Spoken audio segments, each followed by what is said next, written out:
ఏమంటున్నారంటే ఈ మధ్య ఒక అతను వచ్చి, సార్ ఏదో పెద్ద పెద్ద వైరస్ వచ్చిందని అంటున్నారు, ఏమైంది, దీని మీద ఏమన్నా కష్టాలు ఉన్నాయని చెప్పేసి నన్ను అడిగాడు.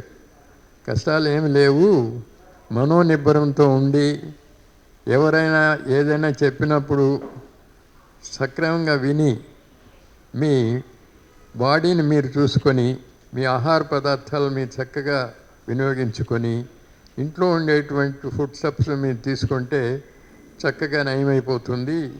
ఇదేంటంటే కామన్ కోల్డ్ అనేటువంటిది treated cold last for 1 week, untreated cold last for 7 days అని అంటారు. అంటే మీరు ట్రీట్మెంట్ ఇచ్చినా ఇవ్వకపోయినా 7 రోజుల్లో ఈ జబ్బు తగ్గిపోతుంది. అట్లని చెప్పేసి కాన్ఫిడెంట్గా ఉండకూడదు. సరైనటువంటి ఇంతకుముందు చెప్పేసేటువంటి మన కోవిడ్ వచ్చినప్పుడు చాలామంది నా దగ్గరికి వచ్చేవాళ్ళు. ఎందుకంటే అప్పటి పరిస్థితుల్లో బెడ్లు దొరకడం కష్టంగా ఉండేది, ఆక్సిజన్ దొరకడం కష్టంగా ఉండేది. హాస్పిటల్స్లో పేషెంట్లు ఎక్కువైపోయి ఫంక్షన్ హాల్స్లో కూడా వేయడం జరిగింది. అప్పుడు కొంతమంది డాక్టర్లు దాన్ని ఎంకాష్ కూడా చేసుకోవడం జరిగింది. ఎందుకంటే అటువంటి పరిస్థితుల్లో చాలామంది ఏది దొరికితే అది మందులు తీసుకోవాలనేటువంటి పరిస్థితుల్లో నేను కూడా చాలామంది ప్రతిరోజు కూడా దగ్గర ఒక 20-30 మంది నాకు ఫోన్లు చేస్తే వానికి నిబ్బరంగా వాళ్ళకి ధైర్యం చెప్పడం జరిగింది.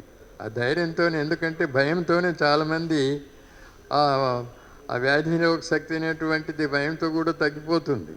కాబట్టి మనం ఏం చేయాలనంటే ఇంట్లో ఉండేటువంటి ఆహార పదార్థాలే, మన అమ్మమ్మ ఇంట్లో ఇచ్చేటువంటిది అటువంటివే తీసుకొని ఉండి ఈ జంక్ ఫుడ్స్ అటువంటి వాటికి అలవాటు కాకుండా మన సక్సేనా గారు చెప్పినట్లుగా ఈ సెల్ ఫోన్స్, మెనేస్ ఇటువంటివి దగ్గరికి రానియకుండా చూసుకుంటే ఈ మానవాళిని ఈ వైరస్ నుంచి తగ్గించుకోవడానికి అవకాశం ఉంది. ఇంతవరకు చెప్పినటువంటి వక్తలు బ్రెస్ట్ ఫీడింగ్ అనేటువంటిది, breast feeding is the best feeding యాక్చువల్గా. అది ప్రతి సంవత్సరం ఆగస్టు నెల ఒక ఫోర్ట్నైట్ జరుపుతారు. గవర్నమెంట్ వాళ్ళు ప్రతి ఒక్కరిని, ఏఎన్ఎంసీని వాళ్ళందరినీ ఇంటికి పంపించి దాని గురించి ప్రాపగాండా చేసి ఇచ్చేస్తారు. కాబట్టి ఆ కొలాస్ట్రమ్ అనేటువంటిది ఉంటుంది బ్రెస్ట్ మిల్క్లో, అది వ్యాధి నిరోధక శక్తిని పెంచుతుంది పిల్లల్లో. ఈ వ్యాధి అనేటువంటిది ఇప్పుడు వచ్చినటువంటి వైరస్ 5 సంవత్సరాల లోపల పిల్లలు, 60 సంవత్సరాలు బయలునేటువంటి వాళ్ళకి ఎప్పటికైతే వ్యాధి నిరోధక శక్తి తగ్గిందో అటువంటి వాళ్ళకి మాత్రమే అటాక్ అవుతుంది. ఇది ప్రమాదమైనటువంటిది కాదు. మీడియా అంతా కూడా పబ్లిక్ చెప్పాల్సింది ఏంటంటే ఇది ప్రమాదమైనటువంటిది కాదు, కానీ జాగ్రత్తగా ఉండాలి.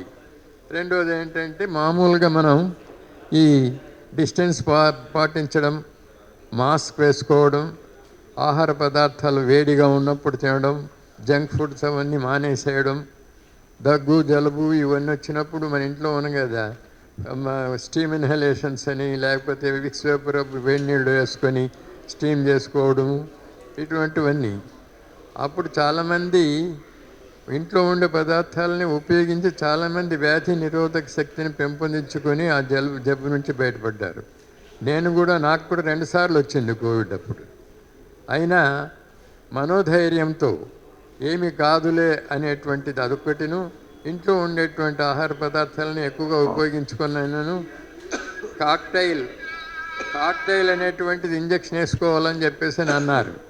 కాక్టైల్ అవసరం లేదు, ఎందుకంటే ట్రంప్ ఇంతకుముందు కాక్టైల్ వేసుకున్నాడు, మీరు కూడా వేసుకుంటే అది ఎంత దగ్గర 80,000 90,000 ఒక్కొక్క ఇంజక్షన్, అది అవసరం లేదు.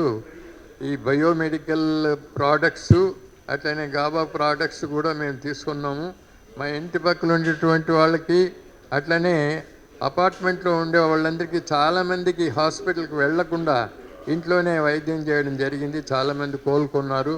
కాబట్టి మీడియా మిత్రులందరికీ సలహా ఏంటంటే ఇది ప్రజల్లోకి తీసుకెళ్ళి, ఈ వ్యాధి భయంకరమైనటువంటిది కాదు, కానీ కొంత జాగ్రత్తలు తీసుకుంటే మాత్రం దీని నుంచి మనం బయటపడవచ్చు అనేటువంటి చెప్పాలి. కాబట్టి మీరందరూ ఇది ప్రాపగేట్ చేసి భయంకరమైనటువంటిది కాదు కాబట్టి మీరు భయపడాల్సిన అవసరం లేదని మీ అందరికి కూడా ప్రజల్లో ఒక అవగాహన తీసుకురావాలని కోరుతూ మీ అందరికీ ధన్యవాదాలు అర్పిస్తున్నాను.